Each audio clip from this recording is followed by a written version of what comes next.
everyone. This is Chrononauts, a science fiction literature history podcast. I'm Gretchen, and I'm joined by my co-hosts, Nate and JM. This section is part of an episode looking at 6 short stories, 2 chosen by each of us.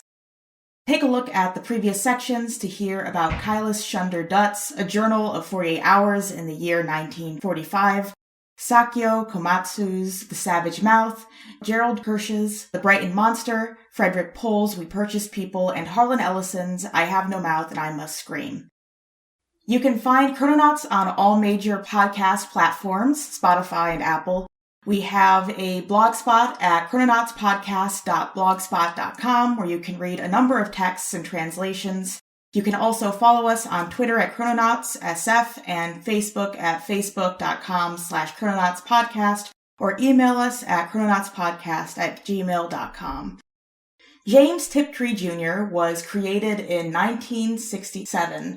His signature attributed to a couple of stories sent to science fiction magazines. But the story of the woman behind his creation began half a century earlier. In 1915, Alice Sheldon, then Alice Hastings Bradley, was born on August 24th to parents who had already garnered quite a prominent reputation for themselves.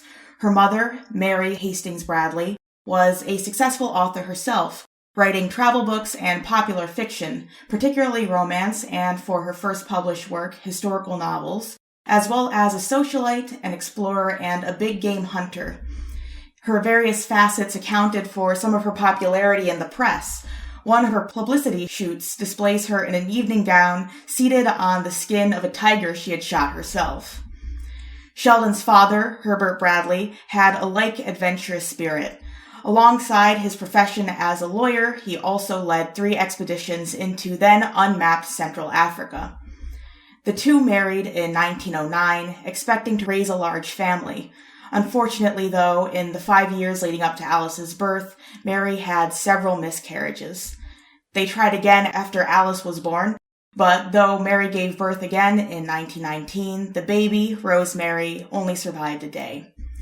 These misfortunes left Mary quite protective and at times very controlling towards Alice, who also felt guilt as the only child who also had to present as the good daughter her family expected of her. Though Sheldon spent the first 6 years of her life quite sheltered by her parents, this suddenly changed when the Bradleys were given the opportunity to fund and join an African expedition in 1921.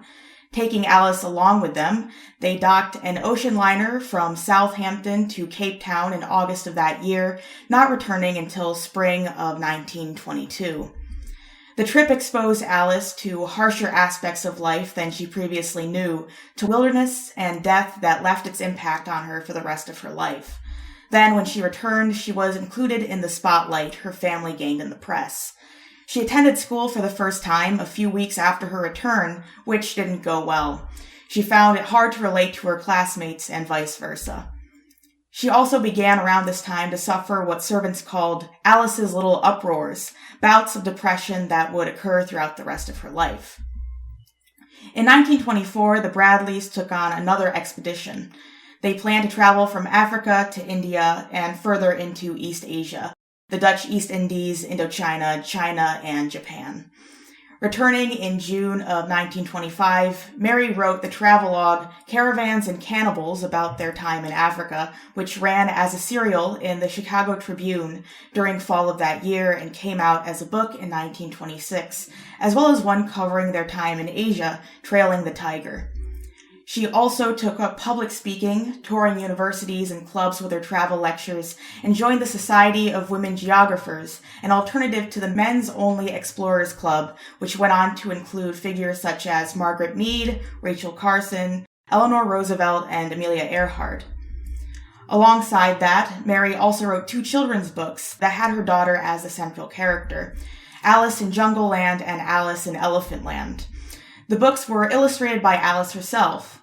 Sheldon did demonstrate quite an aptitude for art, a career the Bradleys expected her to pursue. However, she did also display an affinity for science, mathematics, and mechanics at an early age. She did gain also an early appreciation for science fiction during her adolescence when a family friend, Harry Bigelow, brought her issues of weird tales, then later on amazing and wonder stories. Though these interests were less seriously encouraged, likely in part due to her gender. Mary, knowing firsthand how difficult having a career as a woman was, tried to help Alice and guide her, even though the latter wanted to do things herself. Regarding her education, though, Sheldon started attending the private institution, the University of Chicago Laboratory Schools, in 1925 at the age of 10, though at 14, Alice was sent to a boarding school in Lausanne, Switzerland, and apologies for my French, Les Fougères. That's what I'm going to go with. During this period, she developed uneven sleeping habits, sleeping constantly or not sleeping at all, and dealing with severe headaches. As Julie Phillips writes in her biography of Sheldon, between classes, she would go into the school bathroom and hit her head against the tiled wall to try to break whatever was hurting so inside. Similar to her depression, these were issues Sheldon faced in her later life as well. Soon, Alice returned to the States. In 1931, the Bradleys went on another expedition. During this trip, though, the unmapped, unexplored areas of Africa were now affected by colonialism. They witnessed the exploitation of Africans in labor camps for European corporations. It was because they saw too much that the group ran into danger. The Belgians apparently gave them false information, which led them unprepared through drought-stricken country.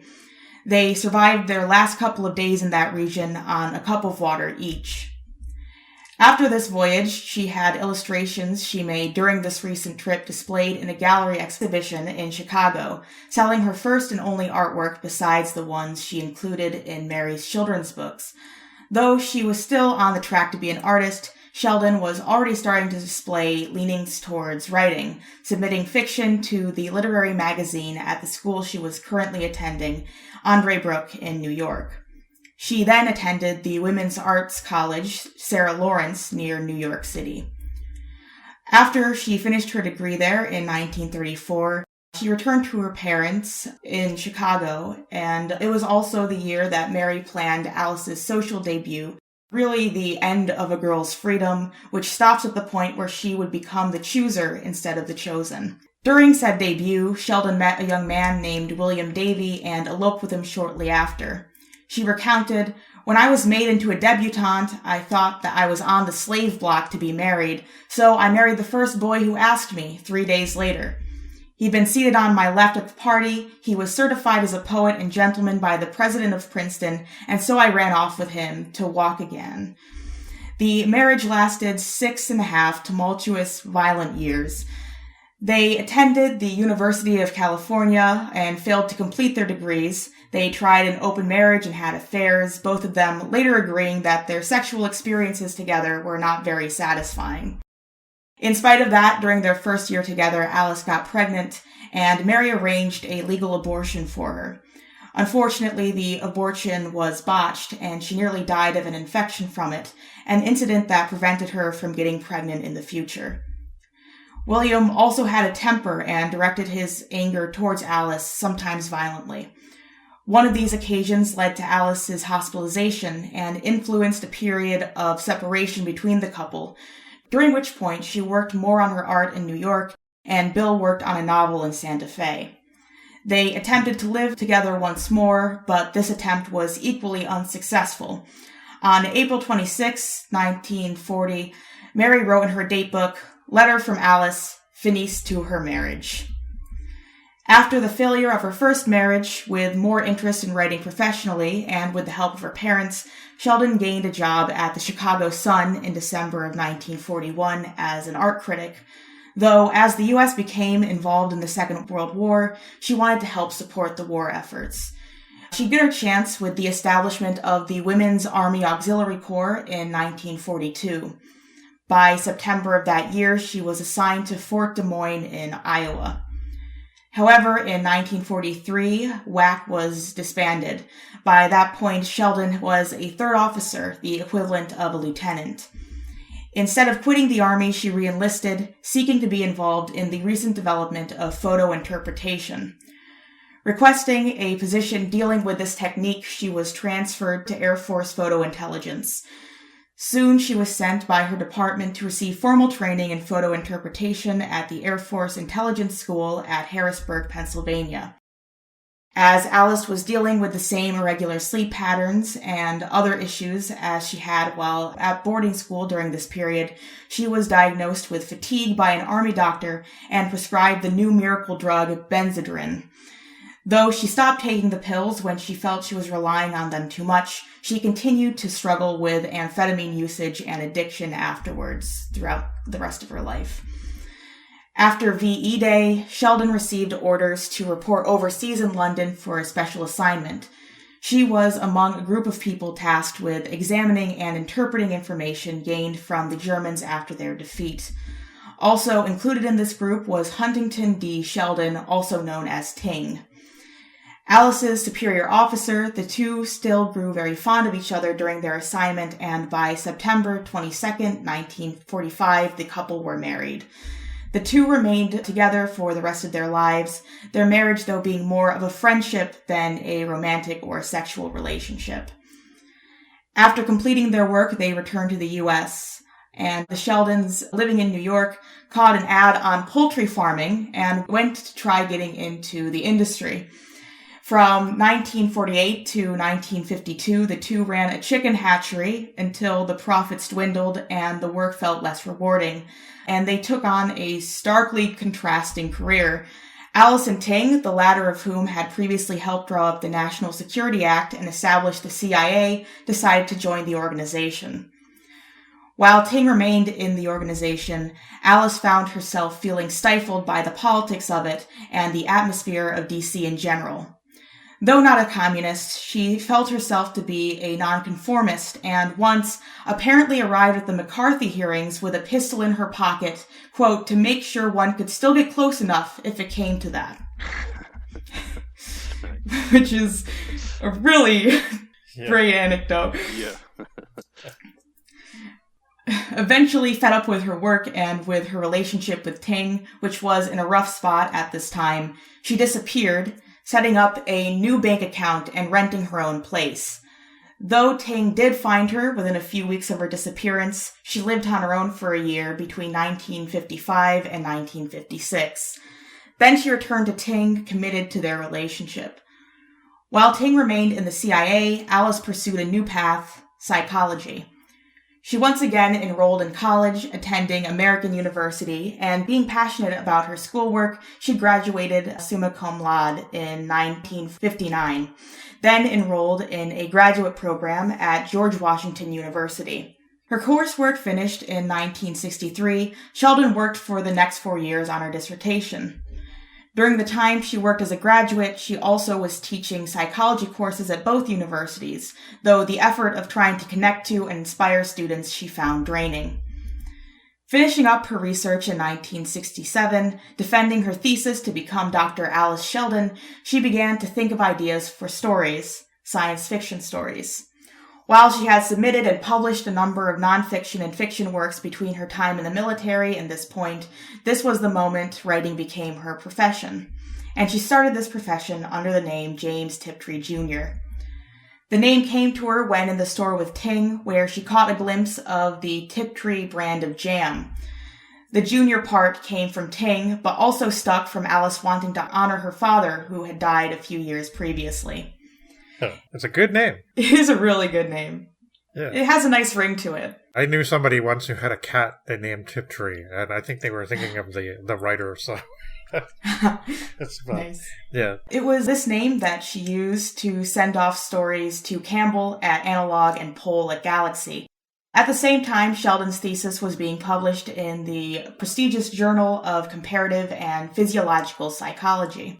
Tiptree's first published story was Birth of a Salesman in the March 1968 issue of Analog, and between that year and the next, Tiptree submitted over a dozen stories. The Last Flight of Dr. Ain, published in Galaxy in 1969, was a finalist for the Nebula, cementing Tiptree as an upcoming sci-fi writer to keep an eye on. People reached out to Tiptree, such as Pohl, who wanted to print a biography of Tiptree along with one of his stories, and other writers wanted to meet him in person, though Sheldon remained vague. Recalling her past in the CIA, she leaned on that for Tiptree, gaining him a reputation as a secretive government agent within the sci-fi circles. Just as Ellison did, Sheldon submitted a script for Star Trek as an admirer of the series. She was also an admirer of Spock. Sheldon found him to be quite handsome, and Tiptree wrote both a fan letter to Nimoy and a letter to Harry Harrison lamenting, "If Spock had a sister." He called her script Meet Me at Infinity. It was rejected as the show was then not accepting unagented material. She asked Pohl for help, but when he pointed out the effort and the exposure that would result in the script's acceptance, she gave up on the idea. Speaking of Ellison, Tiptree submitted a couple fragments of reworked or older stories for his again dangerous visions, receiving a message from him that read, "Dear Mr. Tiptree, your credentials precede you. The respect and admiration in which you are held by other writers and at least 2 editors who have mentioned you as brilliant allow me to return these stories without qualm. You are considered, even for a newly published author, quite a comer. And as such, I don't have any sadness about sending back what are obviously 2 quickies cobbled up late at night. You can do better than this, and I expect you to do so." When Tiptree responded with a message saying he would try, Harlan told him to bust his ass, that Tiptree shouldn't worry about time. "I'm patient." Tiptree submitted Milk of Paradise, which got another letter from Ellison.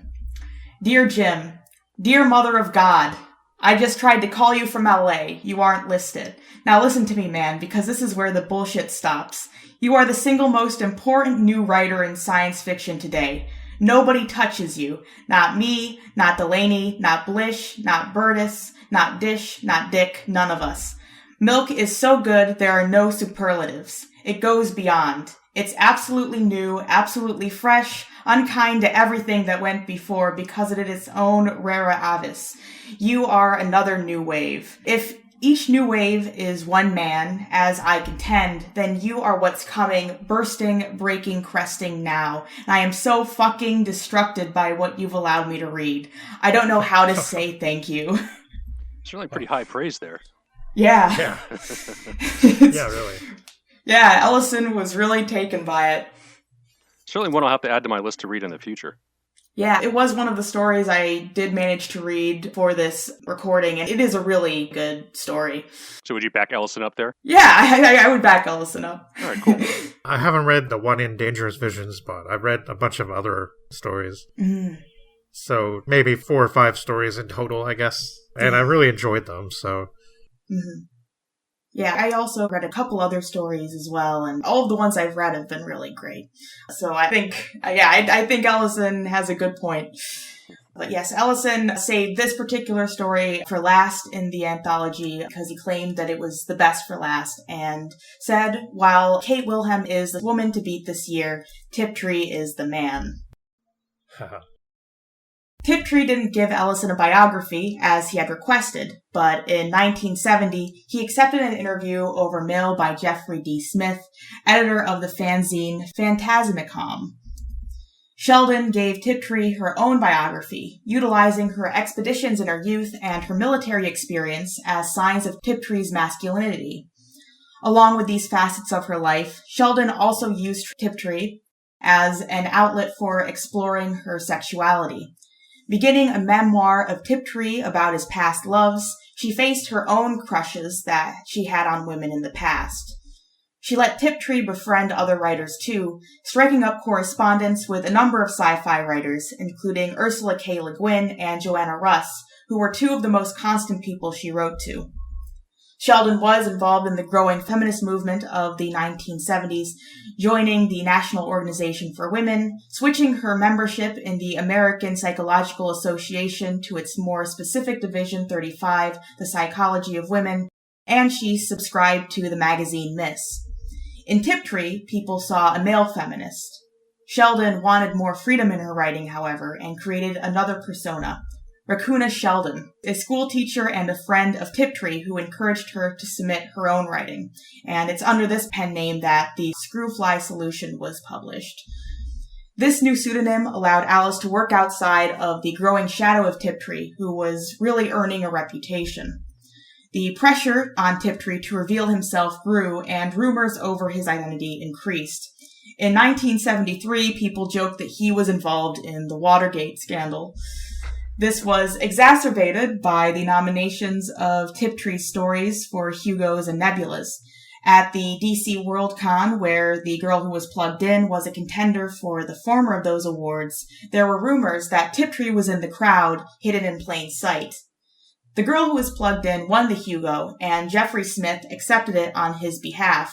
While some believed he might be Tiptree, Ellison, who was there, remarked as he went to claim it that it couldn't be that little twerp. 3 years later, Mary, who had been declining in health for some time, fell into a coma on October 23rd and died 2 days later. Tiptree mentioned the passing of his mother in one magazine editorial, and Sheldon got a letter from Smith in November asking if he was Alice Sheldon, having used the obituary of Mary to discover her identity. She responded, "How great. At last it's out, and you're the first to know, as I promised long ago you would." Yeah, Alice Sheldon, 5'8", 61 years, remains of a good-looking girl, vaguely visible, grins a lot in a depressed way, very active in spurts. Also Raccoona. She then revealed the secret to the people she was most closely corresponding with. Eventually, though, the news broke publicly. In the magazine Locus, within its issue for January 1977, there was a front-page item headlined, "Tiptree Revealed." Though Sheldon kept in touch with people like Russ and Le Guin, and to the former admitted her attraction to women, and wrote some stories over the following decade, she did not find the same drive she had as Tiptree and Raccoona Sheldon. This was not just caused by the reveal, but also by Sheldon's emotional health and the physical health of Ting. So she was not happy about this. Yeah, well, this was not something that she did herself. She wasn't the instigator of it. It seems like she initially felt that people would look at her differently, and she did kind of take any sort of difference as the response to the reveal of who she really was. I mean, it's not as though other writers hadn't done this before, but it seemed like the identity really meant something to her, and she didn't want it to be undermined. Yeah. I don't know, about some of the other famous cases, like, I know we've tangentially mentioned George Eliot before on the podcast. I'm not sure if it was, Nate, you probably know, whether it was common knowledge at some point during her life that she was Marianne Evans. Oh, yeah. I think she only published her initial novels anonymously, but yeah, she was friends with pretty much all the English authors that she was contemporaries with. I'm actually reading one of her novels now, Felix Holt. It's pretty engaging. Yeah. Yeah. I do think also that, along with wanting to present as a man so that she would have, I think, more authority, which is usually something that, one of the reasons that a woman would have a male pen name, I think it also was something she used to differentiate herself from her parents, especially with Mary having been an author, and I think she really wanted to get out from under their shadows. That makes sense, yeah. It's interesting to me, like, her/his, I guess you could almost say, because we can almost say it's like a double identity, right? Yeah. Their attitude about a lot of things, especially in this story, like, I feel like that could have been written in the 90s with the technology that people had then and thinking about the future and stuff. Apart from a couple of contemporary references, which we'll get to, because one of them kind of confuses me. But apart from that, it feels like it reflects an attitude that's like really ahead of the time and does totally remind me of like early 90s cyberpunk kind of. And all the stuff about identity and stuff really does make me think too of the power that being able to like communicate, I guess you could say cybernetically, seemed to give a lot of people at the start of the whole thing. And now it's something interesting to look back on because like now everything is so corporatized. You have to give your real name and identity to Facebook and stuff like that. And it's like, that just wasn't a thing when I started using the internet, right? That it wasn't like nobody really knew who you were, except maybe the company that you paid to give you your internet service. It's really interesting reading something written from the early 70s point of view that's reflecting a lot of concerns that would be really serious 20, 30, 40 years onwards and now, right? It's like, it feels really, really, really now with a lot of the things we're experiencing. And I mean, we can talk about that. I think you've got a few more biographical things to say before we get into the meat of the text, but... Yeah. Afterwards, she didn't produce as much due to the health of herself and of Ting. Health and vision deteriorating over this time. By the end of 1986, Ting had gone blind and suffered a stroke. Not only did Alice have to care for him, but he could no longer care for Alice, who relied on him during depressive episodes and is someone to rely on for mental health. On May 18th, 1987, Sheldon mailed a Smithsonian article to Le Guin with the note, "Dearest Star Bear," which is a name she uses a lot for Le Guin in their letters. "Can't resist sharing the enclosed with you. Apologies for the long silence. Life here is on the way down and out. Not to condole, it's been a great one for both." That night, Alice shot Ting while he was sleeping, and then herself. A collection of Sheldon's work, Crown of Stars, was published posthumously, and a few years following her death in 1991, writers Pat Murphy and Karen Joy Fowler, wanting to draw attention to the potential in science fiction for exploring gender, created the James Tiptree Jr. Memorial Award. Of course, Sheldon is mentioned, won, and was nominated for a number of awards herself. The Girl Who Was Plugged In, mentioned earlier as winning the Hugo, as well as being a finalist for the Nebula, is the story we're covering tonight. Initially written in 1969, it was rewritten and published in Robert Silverberg's anthology New Dimensions 3 in 1973. And relating to what you said, JM, about its relevance and its cyberpunk reminiscence and how it feels, it has been cited as one of the first cyberpunk stories, and William Gibson has mentioned it as inspiration for his work.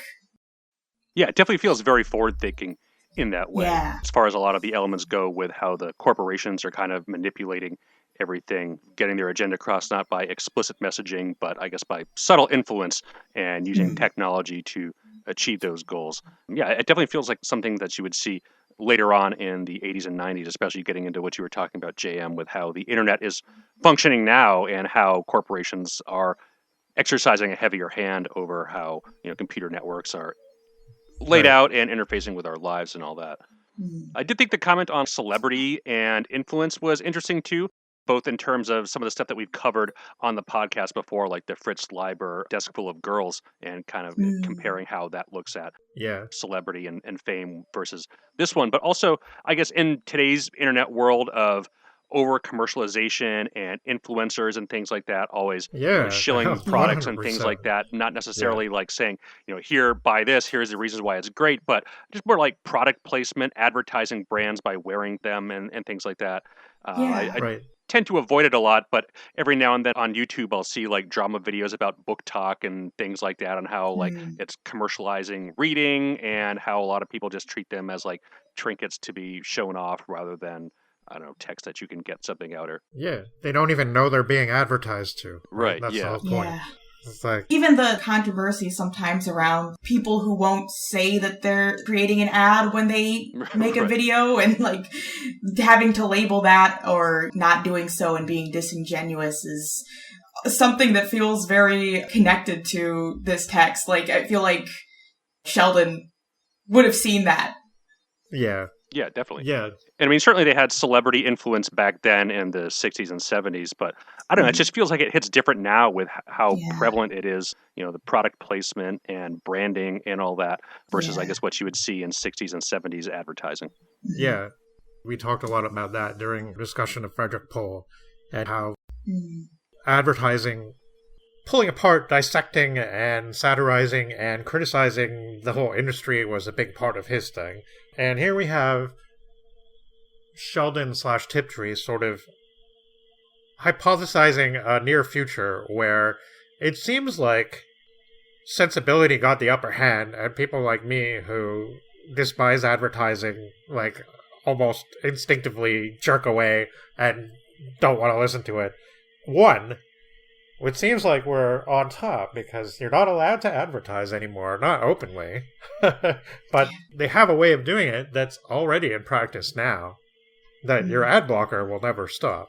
Yeah, it's the influencers and stuff like that, and now we have people talking to AI bots that convince them that they just got this really awesome thing, and you should try it too. I can show you where you can get a discount. Yeah, right. Oh, really? Yeah. Now it's like we have to even ask ourselves, is it a real person we're talking to? Yeah. I mean, what's the future going to be for influencers? Are we going to have AI influencers at some point or something like that? I mean, it seems like it's a possibility. Well, we already do. Yeah. I feel like that's something that probably has already happened. Yeah. Yeah. I mean, it's not quite the same because they're not necessarily on YouTube and all that stuff, but, like, people have been tricked by, like, text messages and posts and stuff like that. Yeah. It's become really insidious, and with all the way that everybody's been linked now with their smartphones and stuff, and the companies working deals together.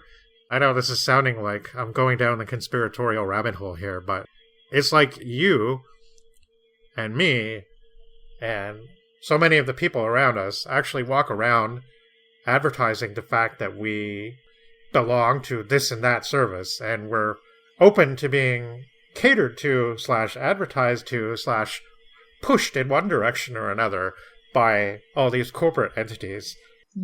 You see it all the time now. Like, we're working deals together and colluding with each other. It's like, it's happening right under our noses. Yeah, the whole smartphone thing always made me uncomfortable. I've never had a smartphone, and I never want one. I mean, hopefully I can live the rest of my life without having one. And, they've tried to phase out earlier generations of cell phones and stuff like that. But when you get down to the basics and describe what you're actually doing, is you have a device on a closed source operating system that you don't really know what it's doing, that has a GPS transponder, an audio recorder, a video recorder that's connected to the internet that you keep on your person, and that's plugged into how many different telecommunications companies that you're entrusting all this data with.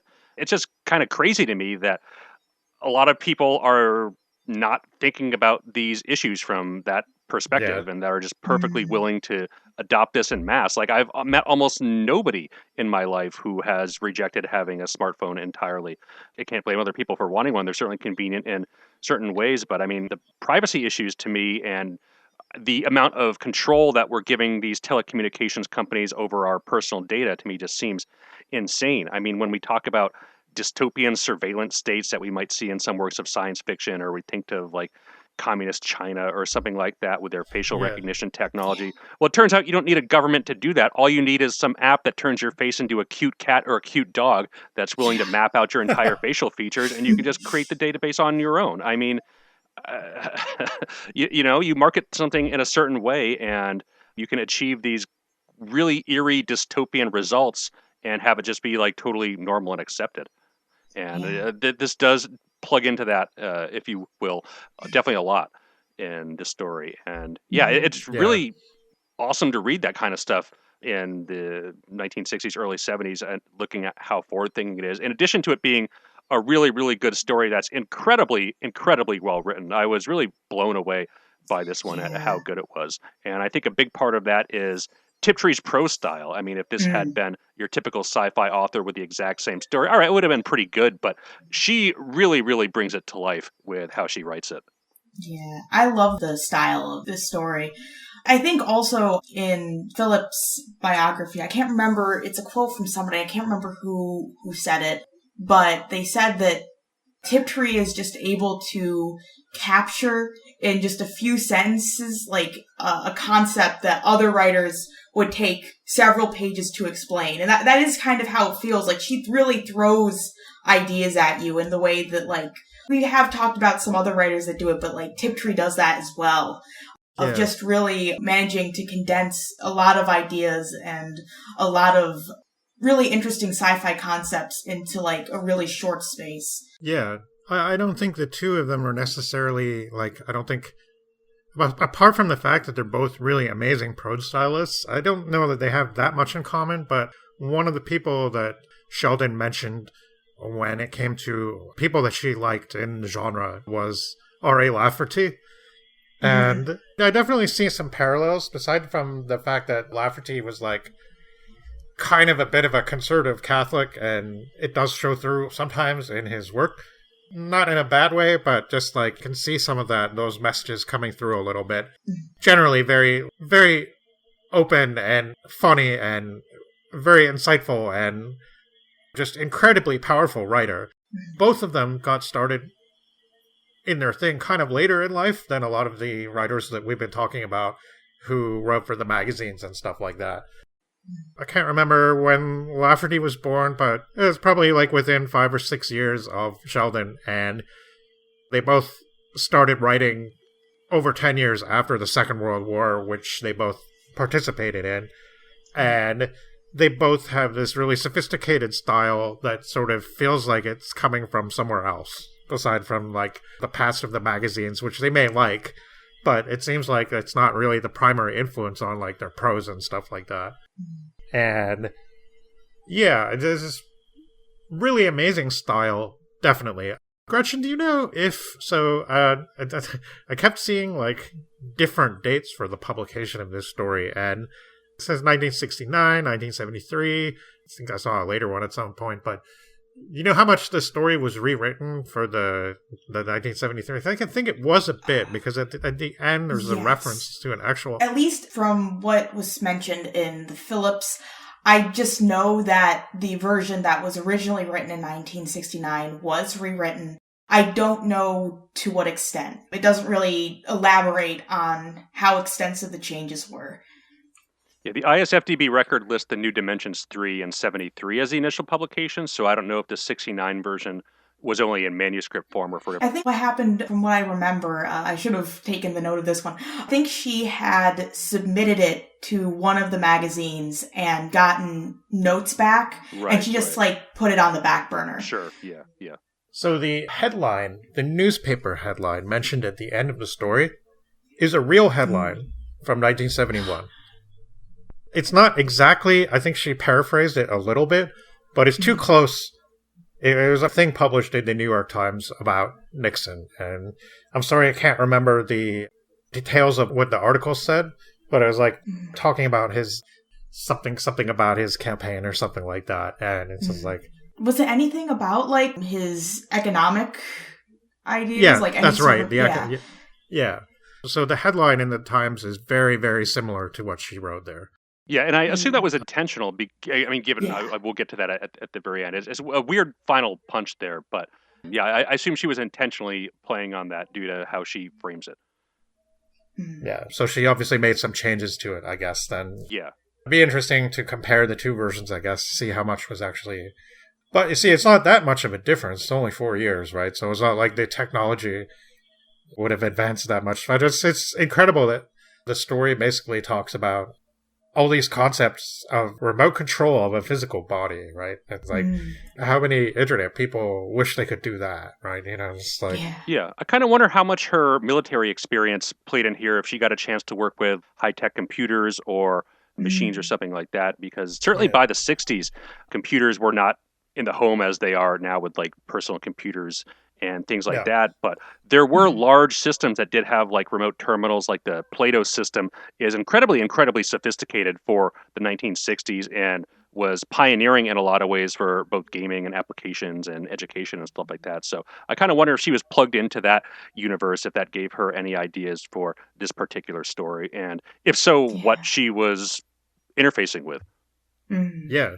And likewise, like you said, with the literature influences, I'd be really curious to know what kind of non-science fiction stuff she was reading, as this one definitely feels very modernist almost in style. Like I feel like if some of those early 20th century authors wrote science fiction, it might turn out something like this. Yeah. I'm trying to remember if they referenced any sort of influences besides like the science fiction influences that she mentions and the people that she admired while writing as Tiptree. I do believe that one of them was Kipling. That's really the one I remember the most. I can't remember any other specific writers that she mentions. Yeah, I mean, Kipling, I could definitely see for pretty much everybody we've covered on the podcast. Yeah. I mean, he's just such a huge writer in the field. But yeah, I mean, it kind of makes me wonder what some of the other stuff these people were reading are. And unfortunately, unless they explicitly note it down, it's kind of hard to guess and speculate at. But it wouldn't surprise me at all if she was into more, I guess, quote unquote, literary authors in addition to the science fiction stuff. Well, definitely some of the Tiptree story titles are paraphrased from, like, not modernist stuff, but like I Woke to Found Me Here on a Cold Hillside is it Keats, I think, or something? I'm not sure. Yeah, I really haven't read much of Keats. Yeah, I remember that being mentioned as well in the biography, but I can't remember. It might be Keats, but I am not certain. I'm going to do the thing that I did last time and say, all right, so the style is really important to this, and definitely is a massive part of the reading experience. So I'm actually going to say 9 out of 10, read this story first before you listen to us go through it. I did actually manage to, I was able to persuade a few people to actually read this before we did it on the podcast so that they would be able to listen to it afterwards. And one person actually did not like the style and thought it was too chatty, I think, mostly. And I can kind of see how it might not work for everyone. Maybe if, especially, you're not used to, like, I guess, this kind of style of, like, when you read this, you definitely hear a voice in your head. I do, anyway. I feel like somebody is talking to me, and it also feels not only that, but that they're being a little bit intense, like a little bit taunting, and sort of, like, getting in my face a little bit. And I think that's, obviously, that's on purpose. Yeah. Yeah, it's like kind of snappish, you get that sort of idea of someone kind of really grabbing you by the shoulders and telling you this story. Yeah. Their personality really comes through, and they're wanting to make me, like, uncomfortable by reminding me of things a lot, like reminding me how ugly the girl is in the beginning of the story, right? When you go back to her, you're always reminded of how horrible she looks and stuff like that. And you're supposed to be like, I feel sorry for her, but, like, at the same time, why is she making out to be such a disgusting object, right? Making you think about that and making you, like, think about how many people who you don't have a smart writer telling you about that you meet in your everyday life that you might actually have that kind of reaction to. And it's definitely trying to confront you. And it's interesting, too, because, she's not, like, just some young, rebellious writer. She's been around a bit, and she's seeing all this stuff, and she's telling you this. She's obviously created the identity of the person that she wants to. Maybe she's making you think of this person named James Tiptree, but she's a woman that was born during one world war, lived through another one, did all kinds of traveling and stuff like that, and has been just starting later in life to develop these really confrontational stories. And an interesting thing about Tiptree for me is that I've read, like, maybe 4 or 5 of the stories now, like I mentioned earlier, and I don't know about all of them, but maybe most of them, I always feel like I might have missed something. Like, I might have just missed a little something. And it's not a bad thing. It's cool because, it makes me think about them. It makes me think, maybe I should reread this. Maybe I should come back to it because I might have missed something here. And I love this story. I think it's really good. But I'm completely bewildered by the ending. I don't understand the ending. So we'll talk about that when we get there. But whatever she does it on purpose. I know that. So, I mean, Gretchen, I know we talked about this before, and this isn't the subject of the episode, so we're not going to talk about it now too much, but the story, The Last Flight of Dr. Ain, I know you read that. And when I read that story, I felt the same thing. I felt, okay, am I missing something? Is there really a woman that we don't see? And that's, funnily enough, the name of one of her other stories is The Women That Men Do Not See. And I'm like, okay, that's the whole point, right? We're not sure if we're seeing this woman or not. But, like, it's just really interesting how there's always something that I feel like, okay, maybe I need to come back to this someday. I might have missed something. And it's not like this feeling that bothers me. It's more like, okay, that's kind of interesting, right? Yeah, I read this one twice. The initial time when we finished up with the last episode we did, and again in the past week. And yeah, definitely great both times around. I would give this a 9.5, actually. I rate it a little bit higher. I thought this was a total masterpiece and absolutely love this one. It's definitely one of the best things we've done on the podcast. I was going to say that before we had covered this, I had never heard of her before, but that's actually not true because I had read Your Haploid Heart quite some time before we did the podcast. I had one of those world's best science fiction anthologies from 1970, which is actually stories from 1969. But Yeah. it was before I was reading a lot of science fiction, and I was kind of, I don't know, snobbish looking down on it maybe. So not a lot of the stories in that anthology kind of stuck out to me, and I definitely like to reread that one. But that anthology also contained Boy and His Dog and a Larry Niven story, which I really liked. And yeah, looking back at the contents of that anthology, there's a lot of authors and doing the podcast. It's like, oh yeah, I remember talking about this person. I remember talking about that person and having, context of their writing. It would be cool to revisit. But yeah, this one was totally great. And I think it is interesting that she did write this later in life. It probably presents a more mature look at things. And again, an interesting tie-in with some of the other authors we've covered this time around, like Pohl, and we mentioned Blish earlier. People probably born around the same time and have their works being stuff they wrote like later in their life that are the most well-known rather than stuff that they wrote in their 20s or whatever. So yeah, a kind of an interesting literary career and certainly a very fascinating career outside of her literary endeavors. Yeah, she did quite a lot. Very eclectic life. Yeah. It was interesting reading about her. I agree that this, I would say, definitely like 9 out of 10. And I agree with 9.5 out of 10. It's definitely I will say it is my favorite of the stories that we read for this episode. And I think it is just so well written. I love the way that the prose works. I do think that other stories, more so from Tiptree that I read, are the type that feel sort of like puzzles to be solved. This one a little less so, but I still think it is one that benefits from rereading just because it feels so rich and like there's so many details and concepts. So yeah, I would say 9 out of 10, and I recommend reading this before the summary here. Yeah. And there's so much world building done, and it's like done in a way that's like just naturally like being told to you in a way that's not, it doesn't feel like exposition. It's just part of the chattiness, I guess, that it really works. It builds up this picture, and I don't know, I was deeply upset by this story. Like, it's a sad story. It's definitely a sad story. Yeah, it is. Yeah. It feels so relevant right now, what we're doing to ourselves and like how we're actually going. It's just like real science fiction in terms of getting us to question not only the social change, but the technology and how it's directly affecting that. There's this idea of computers and stuff. It's not really gone into that much in the story. For all we know, everybody's watching her on TV pretty much, which is like kind of the way it sounds. But at the same time, that aspect, it's delivered in a way that's so casual that we don't get to see somebody sitting down at their computer or picking up their mobile phone and watching Delphi on the latest, I don't know what you want to call it. I picture kind of one of those like Instagram people that gets on there and is like, hey, I'm wearing this new thing, check it out. Like, here's what these people said about it. That's totally what I'm picturing, right? Yeah. More than a television broadcast. And that may be because, here I am in 2025. I haven't actually had TV in like over 20 years.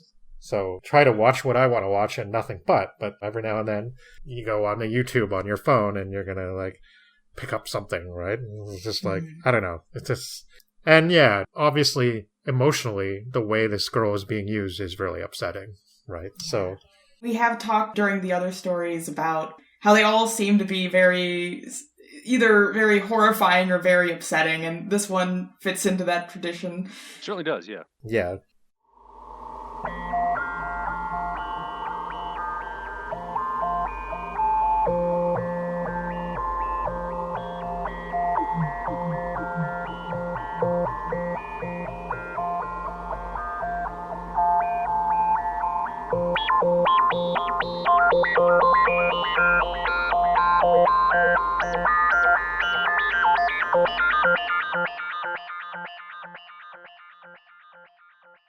Listen, zombie. Believe me, what I could tell you with your silly hands leaking sweat on your growth stocks portfolio, 110 lousy hacks of AT&T on 20-point margin and you think you're Evel Knievel. AT&T, you double-knit dummy. How I'd love to show you something. Look, Dead Daddy, I'd say. See, for instance, that rotten girl? And the crowd over there, the one gaping at her gods. One rotten girl in the city of the future. That's what I said. Watch. Thus opens The Girl Who Was Plugged In. The rotten girl is P. Burke, a 17-year-old, one of, the narrator claims, the ugly of the world. And her gods are celebrities, inhumanly beautiful models who function as living advertisements in this future, a future without traditional ads. I did note essentially influencers when I was writing the notes for this. Yeah, it is really uncanny. It is. It's really, again, very relevant still to this day. Yeah. After watching them depart, Burke attempts suicide by overdosing on pills. She is taken to a hospital and revived. While questioned before police arrive, public suicide is a felony. The man interviewing her notes her admiration of celebrities and stars and tells her she can meet them, but that she'd have to completely sever herself from her old life, accepting being legally dead. She takes this opportunity. P. Burke first is nursed back to health, fitted with cybernetic implants, and trained to move and act gracefully. She's then taken to a chamber where, once inside and hooked up, she finds herself in a new body, one that is perfect, porno for angels. The body was grown, and without someone like her in control, it has no life of its own. Burke adapts quickly to this new body, and the higher-ups at the company Global Transmissions Corporation, who are responsible for the creation of Burke's new body and others that belong to celebrities, now plan to have her appear on a holo show and give her the name of Delphi. Before her first public exposure, she has a meeting with them, including a Mr. Cantle, who reveals to her the real reason the stars exist here, when there exists a law prohibiting advertising. He tells her that she has the job of showing off products while shopping and going to parties and meeting other celebrities, and that it's for the good of the public and for the workers making those products, but that she must never tell anyone that's what she's really doing, and Delphi agrees. Soon Delphi, rising as a star, heads to Barcelona, where she is courted by an influential, rich 80-year-old man, though during their wedding she shuts down. P. Burke, down in her cabinet, has been refusing to leave it, to eat or sleep and let Delphi rest, until it finally wears her down. Delphi gets a long rest while P. Burke recovers, warned of the dangers of her reckless behavior. Eventually, Delphi's rest is finished and she goes back to her parties, traveling and shopping. Though while she sleeps, the life gone from her, Delphi starts to mouth words, something which should be impossible when she's turned off. When it's determined that Delphi has more mainstream popularity than expected, it is decided that she'll start acting in one of the mainstream shows for GTX. She's a hit, but there's an issue. Taking to heart Cantle's sentiment during their meeting that she's supposed to be helping people find and use the best products, Delphi refuses to use some of the ones that the corporation has invested in. In response, Delphi will be indulged until her relevance dips below a profitable point. Then Delphi meets Paul Isham, the son of one of GTX's executives, who is appalled by the company and is producing his own program that is rebelling against it. She falls in love with him, and so does P. Burke, and Burke wants to truly become Delphi to be with him. Paul sees Delphi as a victim of his father and his company and wants to help her. Paul's father and the others on GTX's board see this budding romance and want to prevent them from seeing each other, attempting to do so gently at first but growing more insistent as they spend more time together. Delphi sleeps in Paul's arms and nuzzles into him while she sleeps. GTX deliberately messes with Delphi's connections, and Paul believes that she's had implants from the company, not realizing the full extent of the control she's under, not knowing of the artificial bodies GTX makes. The two are forced to spend time apart, and Burke, miserable, is languishing from heartbreak in her chamber. Paul returns to Delphi, though, with plans to run away and free her from the company's control. He sets out with her to the lab where Burke is, thinking that they can remove the implants, and the company, tracking them down, can't risk disconnecting Burke from Delphi, which could kill the latter. They arrive at the lab, and Paul tries to convince the doctor there to remove Delphi's implants, who tells him it's impossible. Then he encounters Burke hooked up to wires and reaching out to him. Horrified by her appearance, he knocks her wires, disconnecting ones linked to her brain and killing her. The doctor tells Paul that was Delphi, the person controlling her body, but Delphi is still impossibly alive. She is, however, fading, and after a while, dies as well, Paul by her side. Paul himself, the narrator informs us, eventually takes over from his father at GTX, and likes to believe he's working from the inside. But then the narrator says that one man, involved in tracking him in Delphi, himself, of course, winds up back in time, wakes up lying on a newspaper headlined, "Nixon unveils Phase 2. He ends the story. Believe it, zombie. When I say growth, I mean growth. Capital appreciation. You can stop sweating. There's a great future there. So, that ending. Yeah. I was really going along excellently with this story until, like, literally the last few paragraphs. And I'm just so confused by why that's in there. I have some ideas. Paul didn't just go back to the time before Philadelphia Burke decided that she was going to commit suicide. He went back to the time when the story was written, a time when people were inundated with advertising that's open and public, right? Rather than the one that's hidden and sneaky so much. And again, there was a narrator to the story. We don't know who that narrator is. Do you guys think maybe the narrator is Paul? They mentioned that it's a sharp-faced man who's Paul's father's kind of like right-hand man. I can't remember exactly what he's called, but I think that's the narrator. I don't think Paul goes back. I think it's him that goes back in time and is telling the story. Yeah. Because it's somebody from then, well, the future, that is, talking to somebody now and telling about this glorious future with more than a hint of sarcasm, right? And yeah. It sounds like, even though he refers to Paul in the third person, and he kind of is a little bit contemptuous of him, apparently, or that as the narrator might be. I don't know, like, I just kind of thought, well, maybe, I mean, if it's not that important to assign the personage to the narrator necessarily, maybe, but if there is one, maybe Paul is in, right? Because when he came back, he seems to want to enact some kind of change. But is it a good change necessarily? I'm not sure. Everything made total sense to me. And then the end hit, and I'm just like, I'm really not sure. I don't dislike it. I think it's kind of part of the intriguing quality of the story.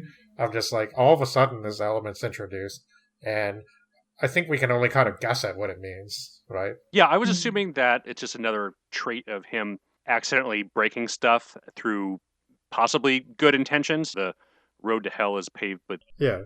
I think he might want to make things better, but at the end of the day, I'm wondering if he's actually responsible for creating this part of this future that's coming to pass, because we've seen so many time travel stories where somebody's like, I don't like this horrible situation, I'm going to put this right? And they go back and they try to fix something, and their attempt to fix what's happening in the future is in fact what creates the future that they don't want in the first place. Or they make it worse. Yeah. Which is possible too, because he definitely makes things worse for everybody around him. So I don't see why that would have to change with this. But yeah, this was a great story. Again, really tragic at the end. Ending was really emotional. I mean, you could feel that scene where she's rushing at Paul with all of the wires and electrodes in her head, and it's just such a powerful image. But yeah, very, very tragic. And it is really, and calling out for him, but it's like he can't really understand what she's saying, and it is really sad, that idea of her reaching out and no one being able to reciprocate that. Yeah, and the commentary on class and wealth and social status and stuff like that, I think it's very intentional that she describes her as being ugly in the beginning before she adopts this personality and prestige. Yeah. It's like living the Cinderella fantasy or whatever, and then that bubble is suddenly popped and she's back in the real world and it's all gone.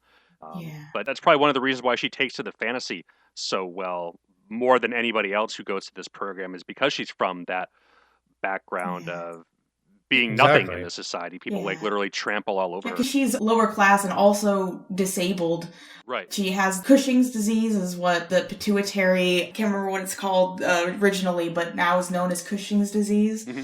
Yeah, I mean, definitely deliberate commentary on class and how that plays into social influence and how that could be used to sell products. And see, the view where I look at it, right, and we see like the Delphi life, and we say, okay, yeah, it sounds cool. She's yachting around everywhere, but we can tell that it's very restricted, and it doesn't sound all that appealing. But to somebody like P. Burke, they made it seem very appealing, right? So it's like, I don't know, like maybe some people would think like, hey, I wouldn't need to be remoted. I could just be that person, right? Because I'm beautiful enough and I'm this and that. And that.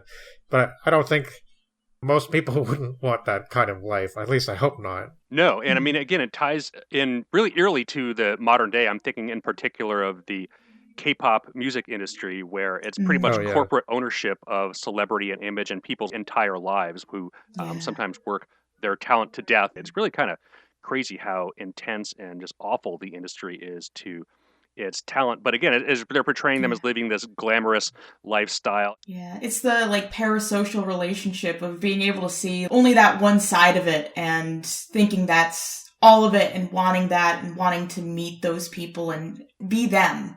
Yeah, exactly. And I mean, certainly that stuff was there in the 60s and 70s with celebrity culture, and the Beatles were huge and all that. But again, the corporate ownership. The group that she was into reminded me of that. Oh, yeah, Beatlemania. Except it's interesting because they're kind of described as, the way she describes them almost makes me think of like melodramatic late 90s. I don't know. I'm showing my biases here, but like those kind of bands, like the boy bands. Yeah. But like the ones that kind of have this like quote dark vibe, vampire vibe to them, like I don't know, like Linkin Park or something like that. It's just like nobody understands me. I'm such a terribly angsty teenager, and like. Well, they just released a new album where they're saying nobody understands me. I'm such an angsty teenager, and I think they're all in their 50s now. So it's a winning formula. Yeah. It is, and it just seems like in the 90s too, again, showing how contemporary this story feels. In the 90s, it really feels like they started to exploit that. Like, they started to corporatize goth music and corporatize, like, rebellious subcultures and stuff like that in a way that I think they did before. Like, in the 80s, that was a thing too, but I think in the 90s, it took on a new thing. Yeah. I don't know.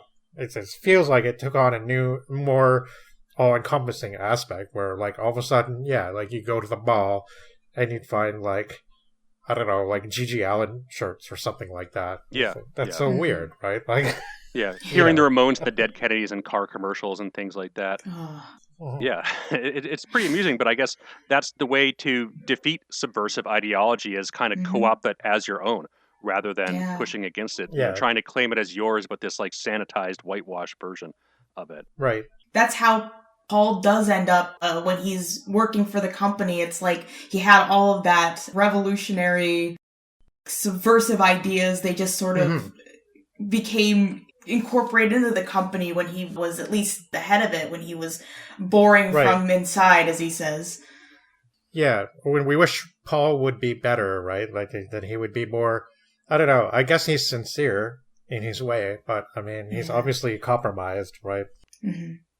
It's too bad. It's too bad. But just, It feels kind of like a warning where people can be revolutionary but still be too naive to know what they really need to be rebelling against. Right. I mean, the entire idea of him completely misrepresenting or misinterpreting the situation is because he doesn't know really what's going on. And even as an insider to the company, kind of, he doesn't really have that knowledge of these super secret projects, which I guess is another interesting point. Yeah. The true nature of it reminds me of some of the other stories we've done, in particular A Steel Husband, but it's present in a lot of those other robot stories where the creature doesn't know its true nature, and when it finds out, it's like a catastrophic blow to the psyche. But this is a reversal in the sense that it's actually the other person that doesn't realize the true nature, and it's like, it's funny because, it makes me think of a person who wants to do the right thing maybe for the wrong reasons almost. Like, when I talk about this and the anti-corporate stuff and all that, and sometimes you talk to people who are vehemently anti-corporate and you realize, oh, you're not really thinking about this in the same way that I am, right? Like, you're not really wanting to stop exploiting people necessarily. You just want to be able to, like, go off on your own private island and do whatever the hell you want and not be bothered, right? And I can relate to that too, because I would like that too. Who wouldn't, right? It's especially somebody who has the potential to be in a position of power that actually thinks that they can enact those things, right? I don't know. At the end, his escape into the past almost suggests that too. Like, why are you doing that? What are you hoping to achieve, right? Like, yeah, I mean, he's an interesting character in that he's well-intentioned, but it's kind of hard to be sympathetic for him just because he just does make a total mess out of, like, literally everything that he comes across. Yeah, it's so weird because you can see so much of that stuff now. Like, you can just go online and you can look up anybody's rantings about how they think the world works, right? Whenever you read some of that stuff, you'll see that a certain amount of it will make sense to you. And you'll be like, yeah, I get that, you're right. And then at some point, it starts to go off, and you start thinking, like, I'm not sure that's really it. It's not mind control, it's something else, right?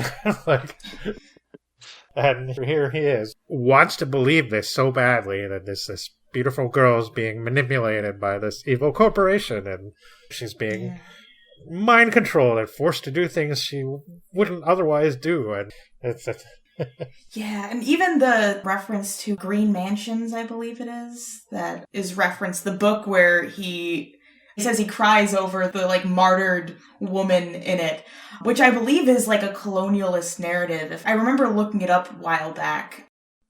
So kind of that idea of, I want to save someone, like, I want to be the savior, and I want to free this person, when it's like, you don't know how to do that. You don't know what you're talking about. Yeah, you don't know what they're really going through. Yeah. A lot of people have the savior complex, right? So they really want to do that. And I think a lot of, I don't know, things that come up, like especially around people who, we're getting into like sort of delicate subject matter here, but sometimes you meet somebody who you see has been terribly abused and has been through a lot of negative stuff. And you feel like, I can take them away from all this, and I can give them something better. And to the other person, this seems like a really good thing, too. It seems like it's what, maybe it seems for a while like it's what they need, but it might not be, right? And it might be naive of you to think that you can be everything that this person needs, and you can save them from hell. And I think that a lot of us fall victim to that kind of mentality. I don't know if specifically men do, maybe women do too, but I definitely noticed this pattern in a lot of men that I've known over the years, including myself, that sometimes I kind of feel like that's the thing to do. And you realize sometimes that it's a mistake, but there's a power dynamic at work here. I don't know, Paul's not like an older man, but he is the son of the CEO of the company. Sure, right? Yeah. Though I guess he doesn't perceive a power imbalance, although there definitely is a very real one. He probably perceives her as being like a legitimate rich celebrity or whatever, and obviously doesn't realize that she's in the middle of a computer somewhere. Yeah. He does, of course, believe that there's implants in her, but he probably believes that even without those, she'd still be in the same position she was before. Yeah, they're just, in his opinion anyway, there to make her enforce the corporate line or whatever, and maybe give her a sap or two if she says the wrong thing or something like that. Yeah. We think the rich and powerful, they could be drawn to somebody like what Delphi appears to be, which is like basically, I mean, how else can we say it? Like a doll, right? Yeah, that's exactly what she is, yeah. And the real person inside that is something else, right? And we kind of figure like, okay, like a lot of people who are not rich and powerful should have more sympathy for others who are not in as fortunate situations as the rich and powerful. Like, we should relate more to those people. I mean, all right, we can be like Alice Tiptree and say the ugly people, right? Like, those are the people that actually mean something, not plastic, not somebody wearing the latest fashion and exhibiting themselves in this ultra... He sees a completely different person behind that corporate facade than what she actually is. And it's just really, really interesting, the layers of identity and complexity in this whole situation, right? Yeah. Especially when taking into, like, near the end, it is like Delphi is kind of becoming her own person, or at least there's this sense of consciousness outside of Burke that's really interesting. It feels like she comes alive when she becomes Delphi. She doesn't really talk about her life before that point as P. Burke as being anything really worth living. Yeah. Basically just very depressing from what it sounds like. Yeah. Although she did go to school and she did study languages, so if she had gotten over that and gotten the help that she needed, despite being described often in the text just to bring the point home as being a physically unattractive specimen, she could have led an interesting and cool life, maybe, but then she's got those things to deal with, like her class that she can't overcome, and her looks, which as a woman of a certain class, she also probably couldn't overcome, even in this wonderful future that they have in whatever year it is. Yeah, and I mean, I think that's deliberately the point. I mean, not everybody's going to look like Marilyn Monroe or whoever the celebrity that Tiptree was thinking about at the time. Real people come in all shapes and sizes and look differently from the, I guess, ideal standard of beauty that is portrayed in magazines and films and TV shows and is deliberately kept that way. And I do think men get a little bit of it too, but women definitely get it worse. Oh, yeah, no question. The first time I read this was a few months ago, and rereading it was right after I had watched this film, The Substance, and it very much feels similar to this work in that there's, in the film, which is a commentary on the film industry in Hollywood and its attitude towards women who are aging, so not necessarily women who even initially weren't conventionally attractive, but are losing what people consider their looks. It's about this woman who is kind of being overlooked because she's past her prime, apparently, as soon as she hits 50, who takes this substance, this medication that allows her to create another version of herself that looks youthful. And when watching that film, I was thinking about this story, which feels like they both have very similar themes. And I want to see that movie, definitely, Yeah. And part of me wonders if this story may have even been an influence on that. Yeah, I mean, it's definitely a common theme in some of the more modern science fiction, apparently. I think Black Mirror has covered similar themes in certain episodes. But yeah, I definitely like to check out more modern science fiction film, especially stuff that seems well written and less like, I don't know, military action-y type stuff. I've really been not plugged into that world at all. I should probably try to catch up with more modern science fiction films. So yeah, I definitely like to check that one out too. The Substance is supposed to have some pretty intense body horror as well, so... Yeah. I don't know. I think, Gretchen, you're the only one that's seen it, so... But it's been compared with Cronenberg in his prime, but like even more so, maybe, so... Yeah. I think the Cronenberg comparison is pretty apt. Cool. Yeah, I mean, I like Cronenberg a lot, so yeah, definitely have to check that out. Yeah, me too. This is a story that I really think that you should read it and then read it again and tell me what you think of that ending. Leave us comments. Leave us comments, people. What do you think of the ending? Does it make sense to you? Yeah. Again, I don't want to make it sound like it's a negative, like I'm criticizing the story, because I know that she did it on purpose. She didn't just throw in this random time travel thing at the last minute, right? Like, it means something. And I think we've sort of touched around the issue, and maybe we have some ideas, but maybe, leaving it ambiguous seems to be a thing. Like, again, they've mentioned the other story, that The Last Flight of Dr. Rain, where, like, I'm not 100% clear, but I guess I don't have to be. I can read it again. The Nixon headline seems a very clear attempt to tie it to when the story is written and when it appears. So yeah, nice little punch at the end there, and I like when the stories do that. But yeah, no, this one was totally great. Really loved every aspect of it. The story itself, the prose style, the messaging, and just the powerful emotions that it conveys. And yeah, cool focus on computing and networks and how that all plays together. And I did like the brief touch on global satellite communication systems, which was starting to become a thing in the 1960s, but obviously extrapolated way more out here, which is always cool to see. Yeah, very much so.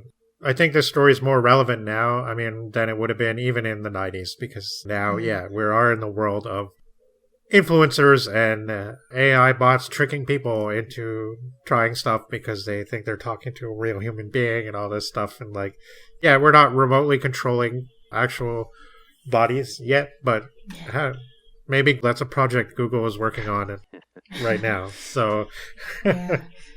First meta, and then we'll see where to go from there, I guess. It wouldn't surprise me. Yeah.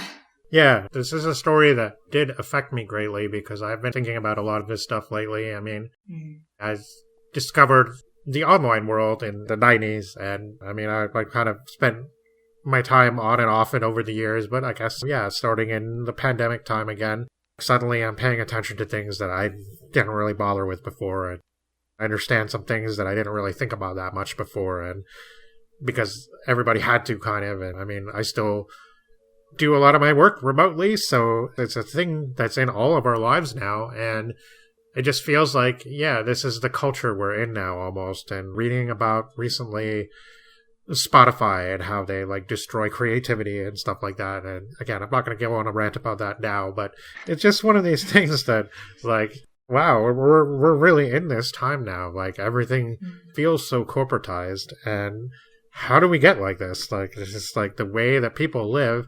And like you said, Nate, they don't think twice. Like it's just part of life. And you're like, well, I accept it because it's very convenient and I haven't done anything wrong.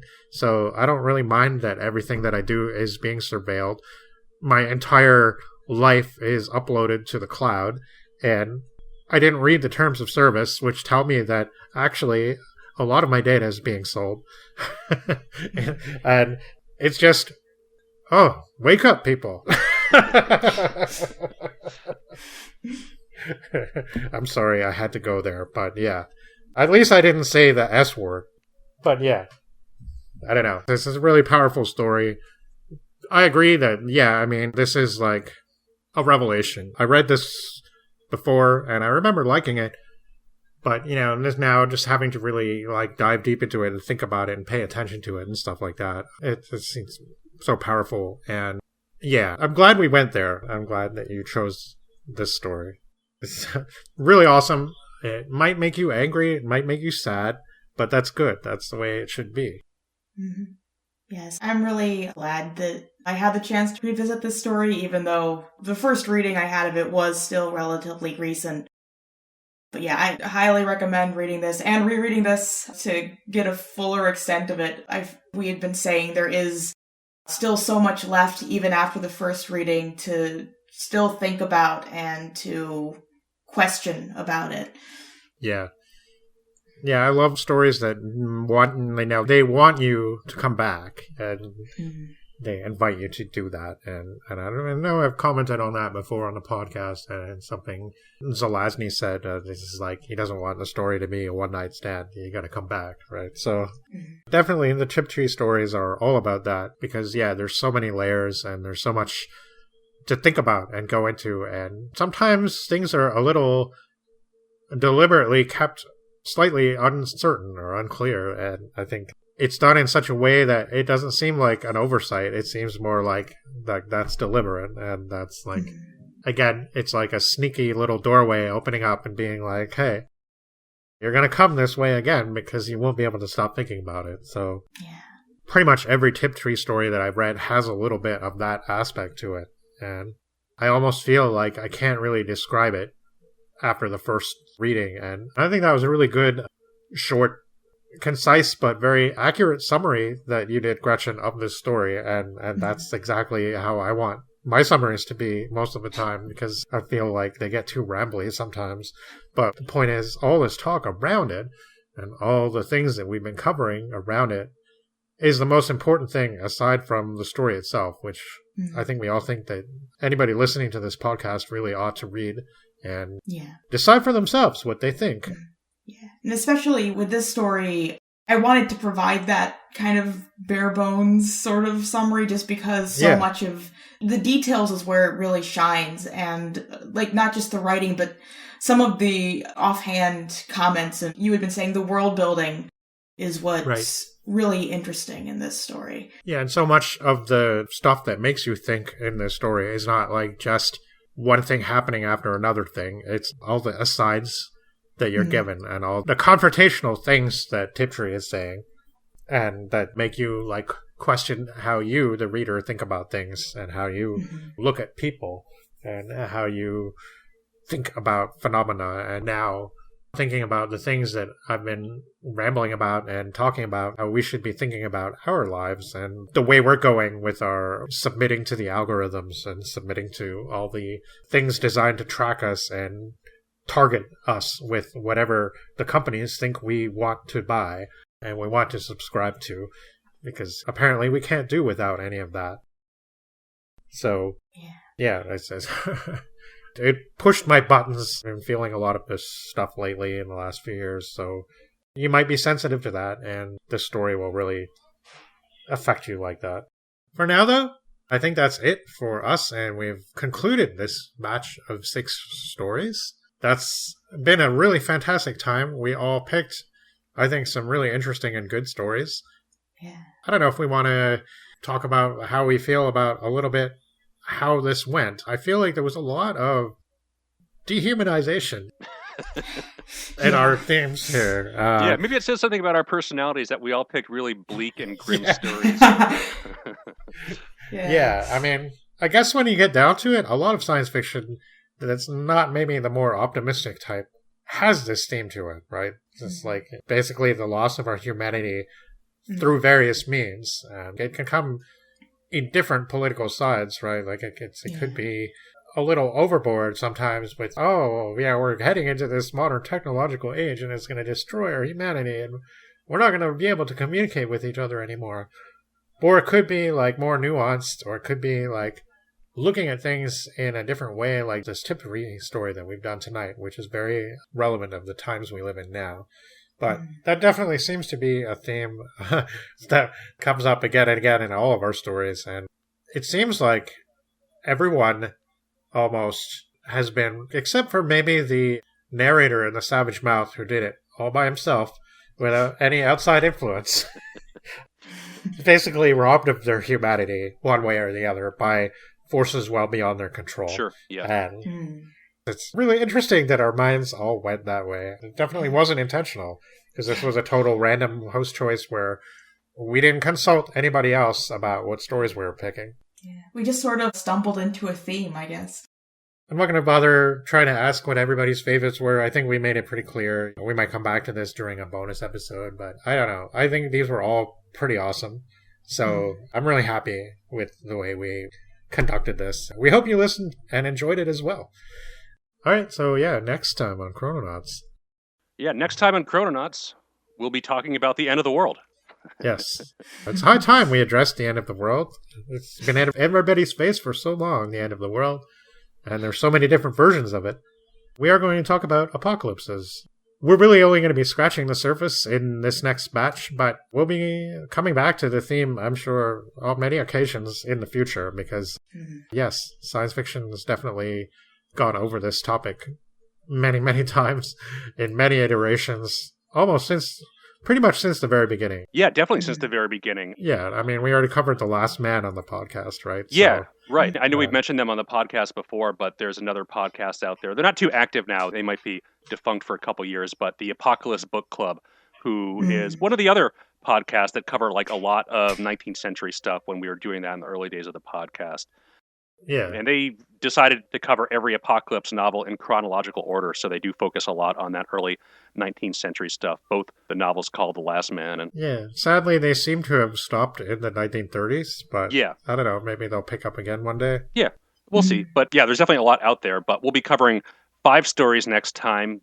We'll be taking a look at Amado Nervo's The Last War from 1906. We did cover Nervo before on one episode, right? Yes, we did, yeah. The Soul Giver. Yeah, so this story I translated earlier than the novella that we covered previously. It's been up on the blog spot for like a couple years now. You know, we don't forget about these. We always have them in the back of our mind, but there's like so much stuff out there that we want to cover. Some stuff gets pushed ahead of others. But yeah, really excited to be covering this one. It's like totally different than the novella that we covered previously. And it's definitely a precursor to a major sci-fi franchise that is still somewhat active to this day. So that's a lot of fun there. So we'll definitely be talking about that when we cover that. Then we're going to be taking a look at Simeon Belsky's Under the Comet from 1910. This is another original translation, this one from Russian. This was done in the same block that I did those Soviet stories that we looked at a couple months back. This is a little bit before the revolution from 1910, but Belsky was publishing in some of those pulp magazines we talked about, like World of Adventure, as well during that time. So some tie-ins with that episode, and it's going to be an interesting one to cover. There's some stuff I really like in it. There's stuff I really don't like about it, but it's definitely pretty heavy in its social commentary, so it'll be a lot of stuff to dig into. Then we have another comet apocalypse story, this one from W.E.B. Du Bois, The Comet from 1920. Again, it'll be another really interesting one to cover, as he's had a very, very lengthy career not related to genre fiction at all, so it's always cool when these intersect, and we can cover a story by an author like that. Well, we're definitely going to tie it around to science fiction in a major way, so be prepared for that. Yeah. Yeah. Then we're going to be taking a look at two very well-known authors, one we've covered before, and that is Isaac Asimov and his classic story Nightfall, published in the September 1941 issue of Astounding. And we'll be covering Philip K. Dick for the first time on the podcast, and his story The Last of the Masters, initially published in Orbit over 2 issues from November and December of 1954. So pretty stacked episode next time of a couple obscurities, a couple really well-known ones, and I think it's going to be a lot of fun watching the world fall to pieces. Yes. I'm definitely really looking forward to that. So many different ends of the world we could possibly see, right? There's a whole anthology is dedicated to this topic, and for this batch we'll be doing short stories. There's definitely a lot of longer works that we might cover in the future as well.